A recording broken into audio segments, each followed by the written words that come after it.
Au nom d'Allah, le tout miséricordieux, le très miséricordieux, louange à Allah, et que la prière et le salut soient sur le messager d'Allah, sur sa famille, ses compagnons et ses suiveurs avec bienfaisance, jusqu'au jour de rétribution.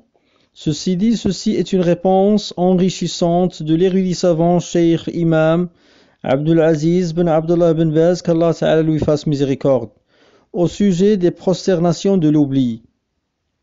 La question: est-il légiféré de lire At-Tashahhud après les prosternations de l'oubli? La réponse du Cheikh rahimahullah, elles, c'est-à-dire les deux prosternations de l'oubli, elles ne contiennent pas de Tashahhud. C'est uniquement deux prosternations, sajdatan, sans Tashahhud. S'il oublie, il effectue deux prosternations sans Tashahhud. S'il les pratique avant le taslim, il n'y a pas de mal, sinon après at-taslim. Mais le mieux, c'est de le réaliser avant as-salam, sauf dans deux cas. Le premier cas, s'il avait fait at-taslim avant de terminer sa prière, après quoi il s'avise ou bien on attire son attention. Dans ce cas, effectuer les prosternations de l'oubli après as-salam est meilleur. Le deuxième cas, s'il avait construit sur son hypothèse la plus forte après le doute, بعد الشك, بنى على اليقين.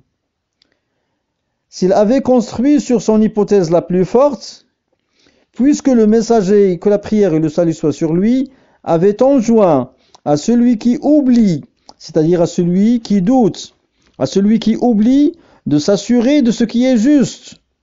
Al-bina al-yaqin. Après quoi, il finit sa prière sur cette base. Puis il fait taslim, les salutations. Et enfin, il effectue de prosternation de l'oubli.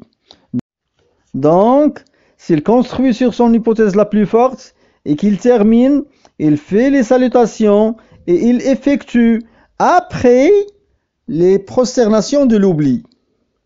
Et elles ne comportent pas de tashahhud. Et tous les cas qui restent se font avant as-salam, deux prosternations avant as-salam, dans les cas d'oubli, en dehors des deux situations mentionnées. Fin de la parole du Cheikh, rahimahullah ta'ala, walhamdulillahi rabbil alamin.